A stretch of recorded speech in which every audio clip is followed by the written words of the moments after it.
Hey there, Matt Clark here. So welcome to this video. So today we're going to be talking about something that's really cool. It's something that I've been paying attention to for a couple of years now, and it just really blows my mind with what's possible with it. The kind of model that a lot of people follow in business that we've taught is, you go out there, you try to build a business and you get a little bit of money and you go out there and either buy inventory or create a business and turn that into more money, and you keep scaling up like that, which works fantastic. I mean, we have people that are doing $20, $30 million a year with that exact kind of business model. But there's an opportunity right now, which is insane and has really never existed before, as easy as it is now, to actually go out there and raise money for a product and a business that doesn't even exist yet. And so instead of going out there and basically pre-funding it yourself, you can go out there and you can raise $5,000, $10,000, $100,000, or in some cases $1 million or more, and use that money to go out there and then buy inventory and then launch your product, which is crazy because then your risk is next to nothing. You can launch an incredibly popular product and risk almost nothing, which is really never been available before to the kind of average person. Sure, you can go out there and beat down the doors of investors and all that kind of stuff, and they're getting hundreds of pitches all the time, but this is completely different. This allows you to validate a product idea, validate a market, and raise money and pre-sell inventory and build a list before you really risk almost anything. And so to talk about this, I've brought a friend of mine, so Adam Ackerman. He's also a member of ours, of Amazing Selling Machine. And he's been incredibly successful with this model, has raised millions of dollars with this. And he has a campaign that's literally live right now that's already raised over $111,000. So Adam, if you just want to kind of say hi real quick, that'd be awesome. Yes, good morning, everybody, depending on where you're at. And I'm excited to be here. There's some incredible information we're going to share today. Sweet. Thanks, Adam. So what I wanted him to do is I went ahead, because there's a lot of people that talk about their success and that kind of stuff, but I wanted to show you the proof as soon as possible so you know how powerful this is and why you should pay attention. So Adam, if you wouldn't mind kind of sharing your screen real quick and pulling up some of the campaigns that you've done, you've personally led, that have raised real money on here. So Adam, I can see your screen now. So if you just kind of want to quickly walk through what people are looking at here. Yes, absolutely. So what you're looking at right now on my screen is a website called Kickstarter.com. It is a crowdfunding platform, and that's what we're talking about today is crowdfunding. Most people may have heard of it, but not everyone totally knows or understands, what it is or how powerful it is. And in essence, crowdfunding is the ability to promote a product or an idea for a product, or even a prototype of a product, to millions and millions of potential customers. And in the crowdfunding world, we call these customers backers. And these backers have the ability to go onto your page and, in essence, pre-order a product from you, the campaign creator, that you will deliver or produce at some point in the future. So what I mean by that is, right now you're looking at my very first campaign that I ever did, where I created a chef knife, a kitchen knife product. And in 45 days, we sold we basically raised $446,000 in revenue, and we pre-sold 4,095 knives in that time span. And this is a product, guys, that didn't even exist. I had a prototype, and that's it. I never placed an inventory order. I never produced the product. I literally sold 4,000 knives with the idea and the concept of the knife itself. Then 1 year later, I launched a secondary campaign, with 2 additional knives, and we raised another $346,000 on my second campaign. So over basically close to $1 million, a little over $1 million in my first 12 months in business, and I risked zero of my initial capital to buy inventory or anything to do that.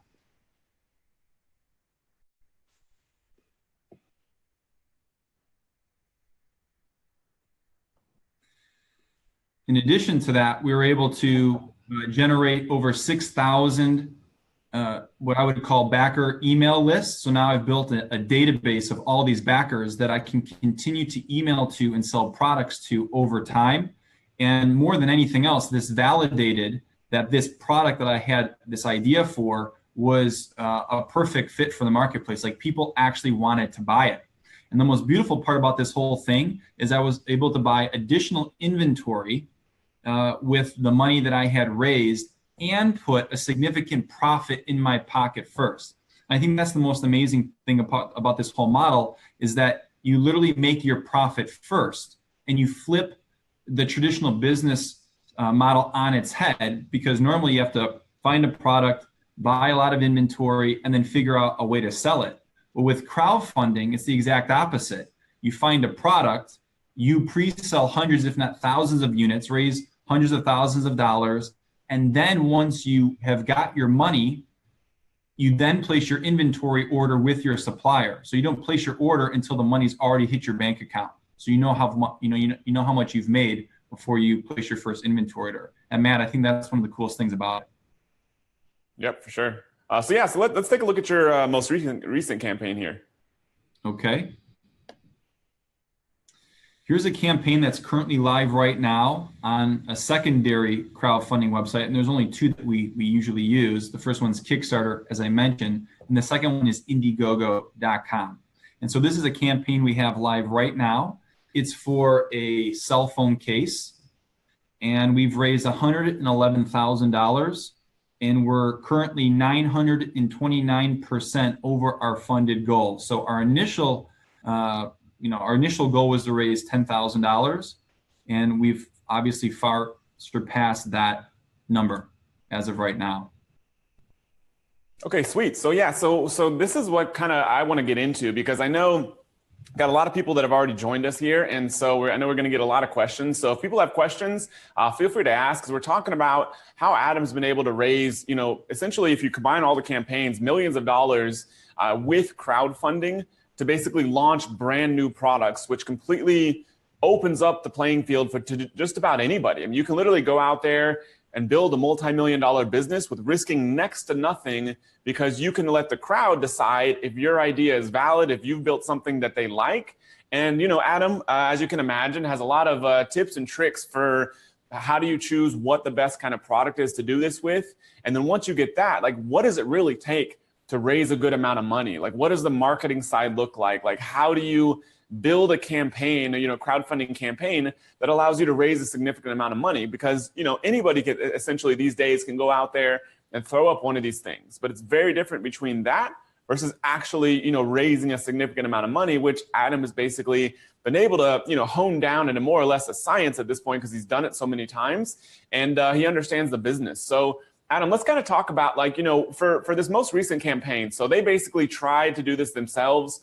They raised $2,000. They basically shut the thing down because they're like, this is kind of a flop. It's not working. You work with them, you get involved, and all of a sudden the campaign raises, it's live right now, it's still going, raises $112,000, is 929% funded, so way overfunded. And, what did it really take to make that happen? Like, what are some of the big differences between, I guess this could be generalized, like, what do most people do wrong versus, like, what do you do to make this thing really work? Yeah, that's a phenomenal question. And not to scare anybody away, but the statistic is that 2 out of 3 crowdfunders typically do not reach their funding goal. But that's because, people don't understand the system and the process. And because we've done this so many times now, we know exactly what buttons and levers to push to create success. So let me show you what I mean by that. So this was a campaign for the same phone you just saw. And you can see right here, when they launched it back in March of 2017, they raised $2,000, 24 backers, and they canceled the campaign. It was a complete dud. And there's several reasons why it didn't work the first time. And I'm going to explain some of those right now. Just like on an Amazon page, if you've ever been to Amazon.com, there are certain features within a page that highlight certain points. So for instance, on Kickstarter or Indiegogo, the primary way that you relay the information of what your product is and how it works is through a video. So they give you the opportunity to kind of showcase the product, talk about what it is, how it works, the process that went along with creating it, and people can visually see the product. Well, if you're going to shoot a video, you want to make sure that you're hitting all the high points.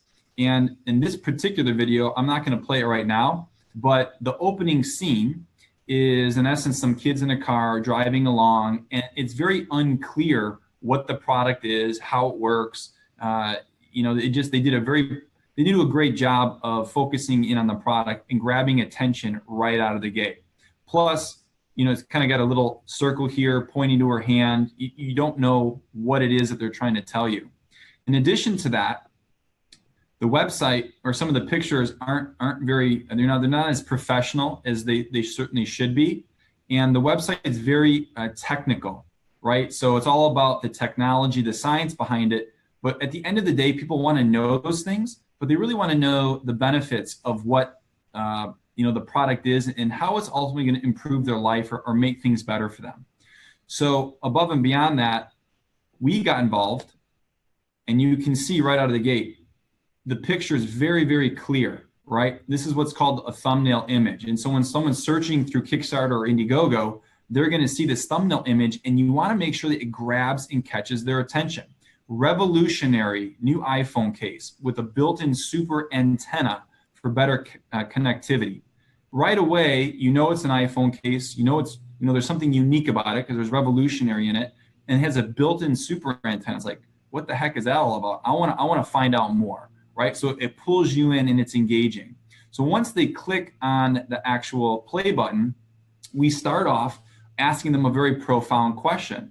And basically we say, if you own an iPhone, chances are you've had poor connectivity, low battery, and lots of dropped calls. So we're trying to immediately get that individual to identify themselves as a potential backer and see themselves using the product. And we do that by asking really engaging questions or dropping some statistics right out of the gate. And then once you're into it, now you start flowing with the video. From that point on, we come down to the actual product page and we show some great pictures of the product. And what we typically do, which nobody else does, is we always start with what I call the end first, right? So we start with the end results of what people are looking for. So drop calls, so data speeds, weak signals, we give them the high points, right? The kind of the meat right out of the gate, the benefits. And then from there, we really start talking a little bit more technical of the product. We're using what are called GIFs, or basically little animated videos that repeat real quick so people can see the product in action, which is really, really important. We have tests showing and validating the product and how it works and that it really is what we say it is. So better connectivity, better speeds. We're showing the before and after shots, improved connectivity. And we're really trying to validate everything that we claim and improve it out in the campaign page. So everything that we said in the video, we're now reiterating in the campaign page. So if you have an iPhone case or any type of case, you want to make sure that the phone's protected. So we're showing the phone in action, being dropped, being used, guys throwing it up against the brick wall. All these things just prove and validate the product is as good as we say it is. And then we have some bonuses that we throw in there. So what are some additional things that you can include as kind of just specials that people might like that they might not be able to get on their own? And then in addition to that, we talk about all the different, then we talk about the story of the creator. So how did the product come to be, right? What's the background? What's some of the history behind the product? And it's okay if you don't have any, that's not a big deal. But if you do, you certainly want to try and highlight it and make it as personal as possible. And I think, if I were to give you a takeaway from crowdfunding, it's that there are millions of people out there, again, call them backers, that want to support startup products, right? They want to support what I call the underdog. And so if you can position yourself and have a really cool product and hit all the hot buttons, but make it personal and let them know there's a person behind the campaign, and this is your dream, this is what you're looking to create, this is what you want to bring to the world. Man, it's unbelievable how supportive people are and want to back your project. And that's really what I believe was a huge part of my success with all the campaigns that I've done, as well as my partner John, is we were the ones kind of promoting the product. It was our brand, and people really reacted really, really well to that. There's a video testimonial of me using the case, which worked great. And so we want to try and get as many testimonials as you can, and then really try and back it up with a good guarantee if you can. So not most, but there are some instances where campaigns won't actually fulfill on their product at all for whatever reason. And so through what I teach and the process that we use, we know pretty much guaranteed within a certain time frame we're going to be able to deliver the products. So we want to try and eliminate any and all risk that a potential backer might have not to back your project. And that goes back to, I apologize guys, I'm going to scroll a little quickly back to the top because I want to show you something. In their very first campaign that they did, you can see that the pledge amount that they were trying to raise was $100,000. And so what happens is on crowdfunding campaigns, it's all about momentum. It's all about getting people wanting to back your project and excited to get engaged. So if you start with a $100,000 goal for yourself, and let's just say you got 10 or 15 days left in your campaign, which is where the bulk of your pledges will come in, and you're only at $50,000, well, chances are people are not going to take the time to back your project because they know you're not going to hit your goal amount, and so they're not going to waste their time. So if you look at the new campaign, actually it's not on this particular page, but we set the campaign funding goal for $10,000. So we actually did the exact opposite of what they did. It's at a much lower funding goal. And within, I think, the first 5 or 6 days, we had reached that goal. And the faster that you reach your funding goal, the more excited Kickstarter and Indiegogo get, and absolutely want to push your product page to the top of their search engine. So if I were to go to Kickstarter.com, what you'll see is that there are projects that they call projects we love, okay? And these are projects that Kickstarter, in essence, hand picks or hand selects to be featured on this product page. And so the faster you hit your funding goal, the more likelihood you have of getting featured on this main page. And it's unbelievable because there are millions and millions of backers per month that visit Kickstarter, and you're going to get all that organic traffic by just utilizing that one little tip I shared with you. So if you have, a $100,000 goal and you're only at 25,000 or 50,000, you got a couple of days left, you're never ever going to get the traffic that you need from Kickstarter. That's free traffic, by the way, to get you momentum and grow and scale your campaign. Does that make sense, Matt? Yeah. So quick question. So how do you decide like what that initial funding amount, like that funding limit should be? Like, cause you said this one was $10,000, like, but is it going to depend on the kind of product, or how do you decide like what that amount should be? Yeah, that's a great question. Of course, it depends on the product and what it's going to take to actually produce that product in the long run. Are there what are called tooling costs, right? Are you creating something totally from scratch where you got to pay your manufacturer, $5,000, $10,000 to create a mold or basically a stamp of your product so that you can produce scale, or is it something that you don't need to spend that kind of money on and you can launch it with $10,000 in the bank and still be able to produce the product? That's really the key in how you figure that number out. But whatever you think you can get away with at the lowest amount is what you certainly want to go with. Okay, cool. Yeah, so I mean, you can, because I got some questions for you, but they're more general crowdfunding related. So you feel free to stop sharing your screen, okay, so we can kind of see you full screen. So something that I kind of want to get into is that, because I know this was like a big issue for me, and I kind of brought it up to you before, is that, like the model that we typically teach with physical products, as you well know, because you've been through ASM and all that, is that you're basically taking a product opportunity out there, something that's likely already sold on Amazon, and you're going out there and creating a version that's very similar, putting your brand on it, maybe making a tiny modification, different color, slightly different size, but nothing major there. But the typical model with crowdfunding is you're likely doing some significant modifications and improvements on existing products. So it's not a lot of times quite as simple as literally just like slapping your brand name on something. So can you kind of walk people through like that it's not as big of a deal as they may think to go out there and create a unique product? Because like the path that you use, just kind of summarizing a little bit,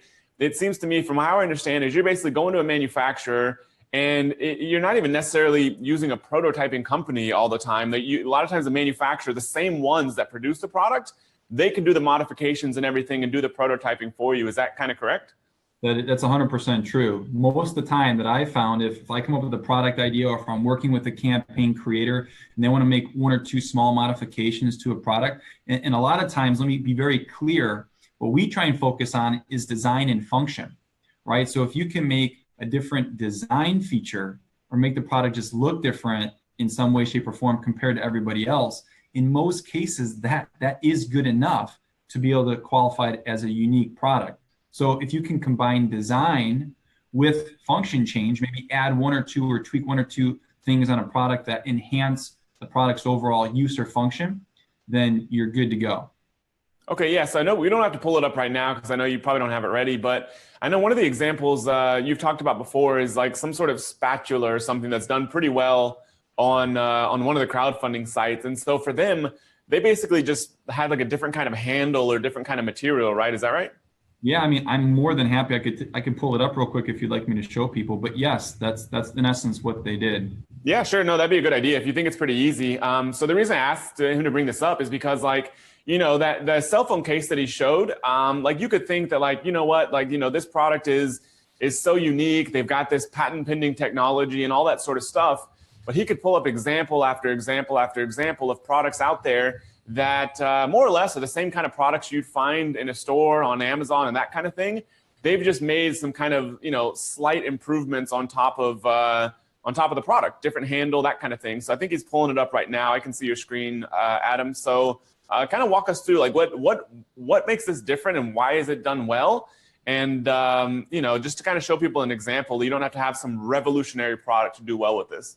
Yeah, I mean, how long have whisks been around, right? And you kind of scratch your head and you say, well, how the heck do you launch a crowdfunder with such a simple and basic product? And these individuals, the name of the company is called GIR, get it right. Samantha, who's now become a friend of mine because we're both in kind of the home category. We've done some work together. But yeah, you can in essence see she's created a design, right? A new modern design take on the handle, as well as added some additional features in regards to how the whisks are actually implanted into the handle, right? I mean, nothing earth-shattering, but she did an amazing job with design and the functionality of it. Then they created some other products. Let me see if I can scroll down here and show you. And I apologize, guys, I'm bouncing around a little bit. But what I want to show you is they raised $213,000, Matt. 3,400 new backers selling, you know, a whisks and a tong, which is incredible, right? Yep. And these products are found every single day on Amazon. And so I think a unique point to make is by launching a product on crowdfunding first, I truly believe, you know, in creating a small variation or some unique intellectual property for your product, that gives you a tremendous competitive advantage when you are ready to bridge the gap between crowdfunding and selling online on platforms such as Amazon.com. Because now they're going to take this product and go to Amazon with all the momentum they've got, with all their past backers, run some, you know, advertising, and they're going to be able to rank and shoot up the rankings right away because they've got so many great reviews that are going to be coming in for them. And so you can see they did a great job with images. They kind of talk about what's different and unique about their product compared to other whisks, and they talk about pain points. So what are things in a traditional, you know, whisk that may or may not be are good, and they go ahead and talk about that. And they also created some other spatulas and a few other things. Can I show you one more example? Yeah, no, that'd be awesome. Yeah, so while you're kind of pulling that up, someone to kind of touch on is, like, one of the reasons I thought this was so cool, especially for, you know, people that we've been talking about selling on Amazon and all that sort of stuff, is for people, especially if you already have a business that's an established physical products business, you're cranking along on Amazon. I absolutely think that the future of that business, still tons of great opportunity right now to do kind of tiny modifications on products, because there's still a lot of products that are just not done that well on Amazon. But I think the future, if we're looking a few years down the road, is creating more products that are a little bit more innovative, a little bit more unique, rather than the same thing as everyone else. And so if you already sell on Amazon, a really cool idea is to say, okay, you know what? I kind of want to go out there and create a product that's a little more unique and then use crowdfunding to validate that product idea, hopefully raise a good amount of money, and then launch that product with crowdfunding, but then also bring it over to Amazon. And the cool thing is like that Whisk and Tongs product, they have 3,500 people that have backed that thing. So as soon as they get it live, that's 3,500 people that could potentially give them a positive review on Amazon, which is huge. Like that's a lot of reviews, even if they get a fraction of that. And so this can be a great method to grow an existing physical products business, launch a new physical products business. So either way, so it's perfect whether you don't have any sort of business yet, or if you already own a physical products business and you're looking to kind of take it to the next level, add a little more innovation, and scale your business that way. Yeah, and Matt, that's exactly why I got into this, the crowdfunding space, is because I've been selling on Amazon, and I started with you back in 2013. Obviously, private labeling, it changed my life. But as I saw the evolution of my business, and not just launching individual products, but really building a brand, I wanted to create something that had real value when I was ready to sell my business. And I felt like crowdfunding was a great way and a platform to do it. And it's been amazing ever since. So the example that I have on my screen right now, hopefully you guys can see this. The same brand, okay, Better Back is the name of the brand, but they did two separate campaigns. And this is one unique thing I want to share with you guys. The very first campaign, they raised close to a little under $2 million selling a portable back brace or a posture product. Then what's cool about Kickstarter and crowdfunding is that, let's say you want to come out with a secondary version or a 2.0 of your original product. You want to make one or two more slight variations. You can do that. And then they launched a secondary campaign. They raised another $1 million. So $3 million for a product that is heavily sourced and purchased on Amazon, which is incredible, right? So I think that's one of the unique things is that they started on Kickstarter in crowdfunding, and now they've gone on to sell on Amazon, and they've built a huge business and brand around this particular product. And I guarantee you, if I were to pull up Alibaba or some sort of sourcing websites, you'd be able to find a product just like this pretty darn easy. Yeah, it's crazy. Yeah, it totally looks like a lot of these products you'll see like kind of look like these like infomercial kind of products where you're looking at it and you're like, really? People want to buy that thing? This kind of goofy thing with straps around your knees and stuff. But like, I mean, that's the beauty of this is like for very little money, we can kind of get into that. Like what does it take to create one of these campaigns? But for very little money, you can kind of validate this. And, some of them may not do well. Hopefully with kind of what you're learning here, and we're going to give you some more training at the end, a way to get more training on how to do this whole thing. But hopefully with some of that, you're at least able to get some level of success. And so you can still get this product going, which is still kind of cool compared to like funding your own inventory. But then some of these could very well be home runs. And like your risk is so small that it's a pretty sweet opportunity. So what I'd like to get into now is I knew this was going to come up. So we've got a couple questions from Iona and Yair, who are both more or less asking like, how do you choose what product to do? You've had a couple different arrangements, you've created some, you've had some partnerships and all that sort of stuff. But for somebody who's like kind of starting from ground zero, I don't know if these people own their own business or not, but let's assume they don't. Let's assume they have no business right now. They're maybe at a job or something like that, or looking for other opportunities. And they're like, okay, like this crowdfunding thing seems awesome. Like, how do I figure out like what could be a great product to actually go and do this with, to take advantage of the opportunity? Yeah, and that's probably the largest, the biggest question we get asked all the time is like, okay, great, I get it, I see it, it looks like an amazing type of deal, but what the heck product do I launch with?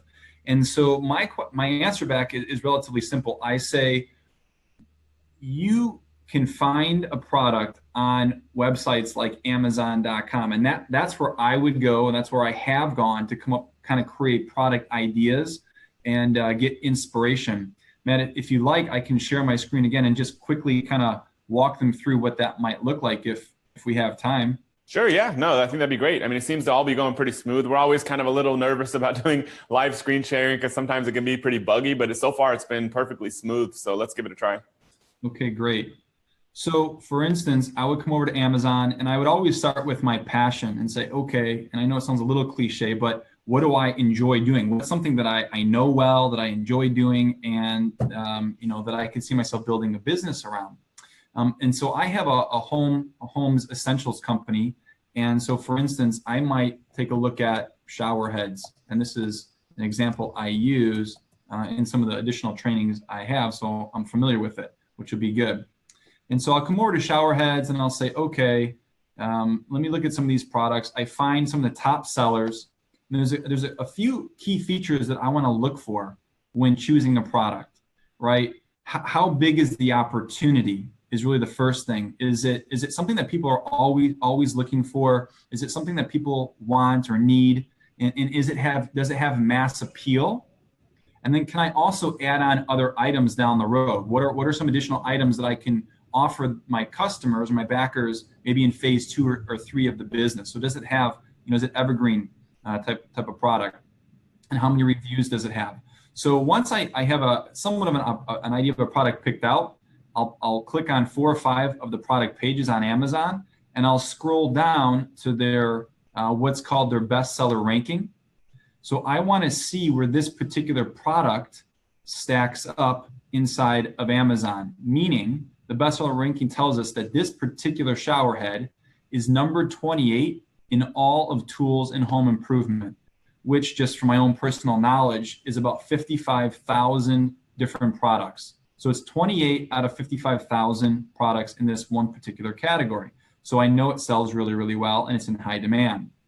I then go down and say, okay, if I've identified a product I'm interested in, what are some variations, or what Kickstarter and Indiegogo call iterations? What are some of the things I can do to make my product somewhat unique and different? And in order to do that, I typically go to the 1 or 2 star reviews, and I see what people are not happy about with the particular product, right? So and this one's a top seller on Amazon. So right out of the gate, hopefully you can see my screen. It says I bought this item less than a month ago. The main shower head is already broken. Okay. The disappointing spray settings, doesn't work very well. And so you go through this and you create a little spreadsheet for yourself, and you say, okay, what are the 2 or 3 main things that people consistently don't like about the product? And those are the things that I focus on when creating my own products. So if it's water pressure or cheap materials, or maybe it uses too much water, then I want to come back and say, okay, when I find a manufacturer, which I'll teach you how to do in some of the trainings that we have, but when I'm talking to my manufacturer, those are the 3 things I want to address. So if I can do a little design change, if I can improve water pressure, maybe improve materials, and maybe improve the amount of water so there's not as much waste, I now have a product that I can launch on the Kickstarter or Indiegogo, and I know I can do really, really well with it. I can actually show you an example right now. If I can pull this up real quick. I appreciate your patience. Thank you. I wasn't planning on showing it, but let's see if it'll pull up. Come on.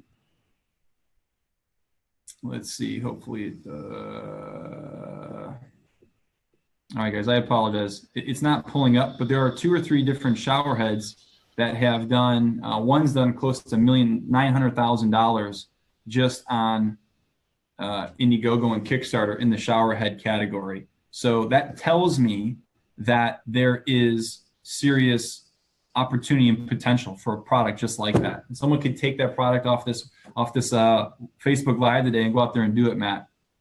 Sweet. Yeah. So just so everyone also knows, like if you want like another way to kind of find products on Amazon doing well, if you literally just Google Amazon bestsellers, you'll see a web page from Amazon, and Amazon basically tells you the best-selling products in all of its categories. And so that's a place where you can see like the products that are already doing well over there, and then follow the process Adam just covered. And just so everyone knows, by the way, like there's going to be a live, a recording of this, so you can come back and watch it right here in case you miss any parts, in case you've joined late, because I know we kind of just went live here, and so you've kind of been stumbling upon this thing as we've been going. So you can absolutely watch the recording because there's a ton of good stuff in here you absolutely want to check out. So I got a couple questions here, and then we probably got to wrap up. So let me see. So one person is wanting a little bit of clarification. So let's use one of these examples. Let's say They find on Amazon that a good opportunity is a shower head. There's been some shower heads that have done really well on some of the crowdfunding sites. And so like, okay, cool, this could be a good opportunity. I've looked at the reviews. I think there's some opportunities to create a better kind of shower head. And Right. so then what's the next step in terms of like getting the actual kind of prototype created? Like what's the exact next step after they've kind of narrowed down what product they want to do and then what improvements they want to make? Okay, so great question. Typically what I'll do is I'll just pull out a piece of paper, believe it or not, and and I'm not a good artist, but I'll just start kind of sketching out some design changes or what I might want the product to look like, or some of the features and benefits I want it to have. And then I'll share that with a potential 3D designer that you can find on Upwork.com or freelance.com. I think they're the same now, but you can literally find a designer, somebody that can take your idea and your drawing that you've laid out and really turn it into something technical that your supplier can work with. And it's not expensive to do, depending on how complex your product is. But if you stay within the categories that we're kind of talking about, it's relatively easy to do. And within a week or so, you could have a 3D CAD drawing or something technical that you could share with some suppliers. And then at that point, start talking to your suppliers about making that product. Or you go direct to a supplier. I mean, they could potentially help you as well. Okay, sweet. Yeah, so thanks a lot, Adam. Sorry, I was looking at my computer. I could see you still talking here because there's a delay, and I was like, what's going on here? But yeah, all right. Thanks a lot, Adam. So yeah, so that's a lot of the questions. So I know there's more questions that keep coming in, but I kind of want to respect Adam's time here. So just so everyone knows, there is some free training that Adam's created. I've kind of helped him in the process and that kind of thing. So he's got some really good free training, and you can get to it by going through a URL that we've set up. It should also be in the description of this video. We'll also add it as a comment. So you should be able to go over there and you get access to basically 4 videos that walk you through a lot of good stuff that teach you basically how to do this whole crowdfunding thing in a lot of detail. So feel free to watch this replay, but when you're ready, head on over there. They've also got some free downloads and bonuses, a lot of cool stuff. I mean, people are asking like, does he do consulting and all that sort of stuff? Like absolutely, just go through the training. There's a lot of good free content over there. And you'll learn how to, I guess, Adam, maybe you're better off. So tell them kind of like what are the highlights of what they're going to learn in that free training? Yeah.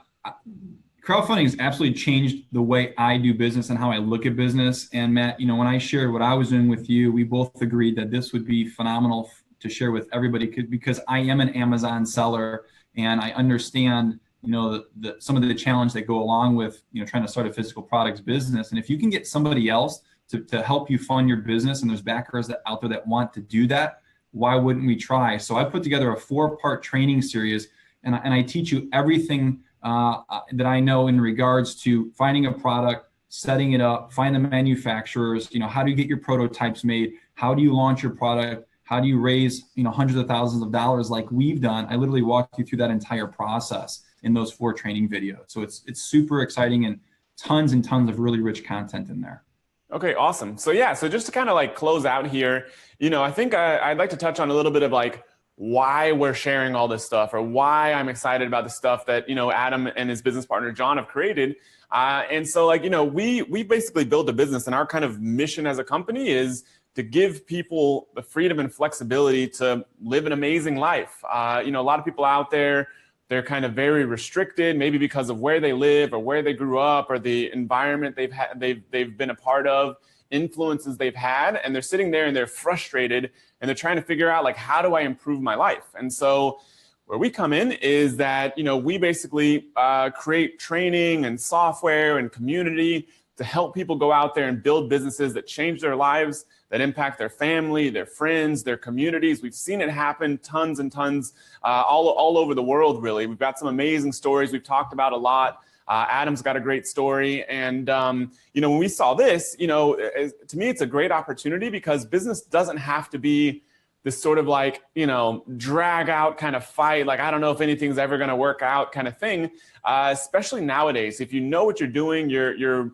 listening to somebody who's kind of been there and done that. I mean, with this kind of thing, you can basically go out there, very small amount of money, develop a product, a prototype, create your marketing video and your campaign for Kickstarter, which Adam will talk all about over at the training that he's created.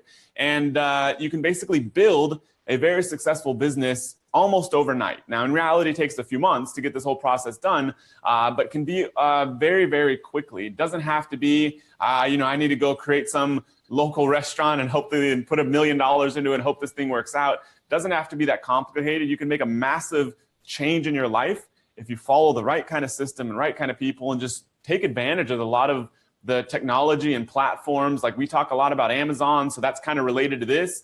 This is also using another platform, Kickstarter and Indiegogo. So it's a massive opportunity for you to make a huge improvement, whether you're already multimillionaire or whether you're still trying to figure out how do I, get out of, financial struggle. So either way, this can work perfectly well. And so absolutely recommend go checking it out. So check out the free training. I mentioned the URL. It's just bestsellerbadge.com/crowd, or you can use it, get it from the description of the video. And you should learn a lot. And we look forward to hearing what you see. So if you have any other questions or comments, feel free to leave them below. I'll see if I can get Adam to maybe answer some of them after this. And yeah, so that's it for now. Thanks a lot for joining, Adam. And yeah, I really appreciate it. All right, guys. Bye. All right. See y'all later.